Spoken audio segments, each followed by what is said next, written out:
Olá! E você? Você também já está cansado desse convívio familiar forçado que a quarentena provocou? Pois é, muitas pessoas têm falado a respeito da quarentena, das dificuldades, porque de fato ela traz pra gente muitas situações desafiadoras, mas pouco se fala também dessa situação em que a pessoa precisa conviver ali naquele seio familiar, quando essas relações já não eram lá tão maravilhosas assim, né? A gente ouve muito falar que família é tudo, família é o nosso porto seguro, é o maior amor do mundo. Ok, mas existem outros lados dessa história, né? Tem o lado B dessa história. Então, a família, a gente pode defini-la com vários clichês aqui. Mas a gente sabe que na realidade não é bem assim, né? Não existe só uma forma de família, não existe só um tipo de convívio familiar. Existem inúmeros desenhos familiares e inúmeras formas de relação. E nessa quarentena, muitas pessoas foram jogadas, lançadas, justamente para aquele ambiente familiar que nem sempre é muito prazeroso assim, né?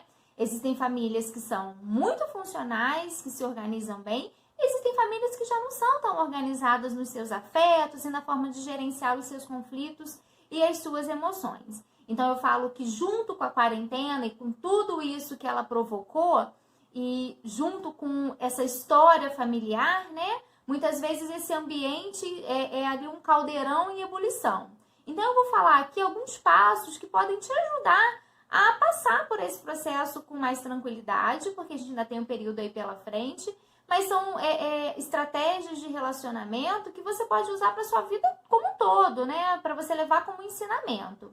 O primeiro deles é o diálogo. O diálogo é fundamental para qualquer relacionamento. A comunicação ela se dá de várias formas, né? Mas aqui eu vou falar sobre a comunicação verbal especificamente. A comunicação é a nossa habilidade de falar, mas ela também envolve a capacidade de ouvir. Então é muito importante que você fale, que você expresse o que você pensa, expresse o que você sente, mas que você também tenha abertura para ouvir o que o outro tem a dizer, né? Fale sem culpa, mas ouça também com acolhimento e respeito e se coloque no lugar do outro, tá bem? É importante a gente cuidar dessas palavras, porque muitas vezes falta na gente clareza para expressar aquilo que a gente está pensando e aquilo que a gente está sentindo. E sobra muita agressividade, né? Cada palavra ali que sai parece um tiro em direção a outra pessoa. Então, cuide dessas palavras, cuide da maneira como você está se comunicando. Porque isso tem a ver também com a forma como o outro vai receber isso que você tem a dizer, tá? Às vezes no convívio familiar eu observo que as relações podem se desgastar, podem ficar tensas, às vezes já não tem ali o ingrediente do carinho, do cuidado, e é importante a gente lembrar daquelas palavrinhas mágicas, por exemplo, obrigado, bom dia, boa tarde, por favor, porque isso ajuda a quebrar essa tensão que pode ficar no ambiente familiar e é um sinal de respeito com o outro também, tá? Então o primeiro passo é diálogo, capacidade de falar e de ouvir, tá? Um segundo passo é você respeitar o espaço e a individualidade do outro. Isso também se aplica a você. Então, é importante que nesse convívio familiar a gente respeite os territórios, respeite o tempo do outro, respeite o território físico, mas é importante também a gente respeitar o território emocional. Então, às vezes, o outro precisa de um tempo para ficar sozinho e a gente também. Então, mesmo se aplica a você. Seja para você trabalhar, estudar, descansar, dormir, ou às vezes até curtir a solidão. A solidão também é importante. Alguns autores usam até o termo solitude, que é essa versão mais saudável da solidão, essa capacidade de você estar com você mesmo e curtir isso. Então, respeite o espaço e o tempo um do outro. Um outro passo é você buscar soluções mais ativas. Por quê? Muitas vezes a gente se coloca ali numa postura de queixa, de reclamar do outro, de atacar o outro. Então, a gente não pensa muito qual é o meu papel nesse conflito. Então, é importante você se perguntar o que eu poderia fazer para melhorar essa relação? O que eu poderia modificar em mim para trazer resultados melhores? A gente não tem culpa de tudo, mas é muito importante que a gente se responsabilize pela nossa parcela dentro daquele convívio familiar. Então é importante que você pense, reflita sobre isso e assuma um comportamento mais ativo, tá?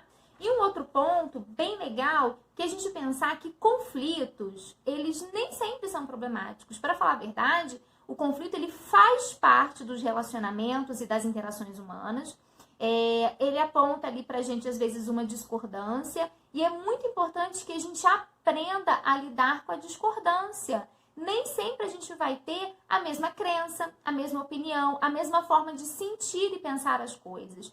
Então, o conflito, ele está sinalizando pra gente que houve ali um ponto de discordância. E a gente precisa estar atento a ele, respeitar isso que o outro tem a nos dizer, tá? E não achar que o conflito ele é ruim, né? Porque ele é normal e ele faz parte, às vezes, até do crescimento pessoal e do amadurecimento da relação. É muito importante a gente ver também que, às vezes, o conflito faz parte de um processo de mudança da relação e de amadurecimento, tá bem?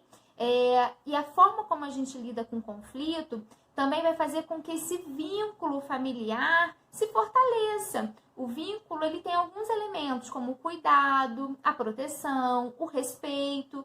Então, é muito importante que a maneira como a gente lida com esse conflito tenha esses elementos. Para a gente finalizar, pense o seguinte: ajuste as suas exigências e as suas expectativas, amplie a sua capacidade de tolerância e dilua os ressentimentos. Isso não é só para a quarentena, isso é para a sua vida. Diluir os ressentimentos ajuda muito na nossa saúde mental, tá bem?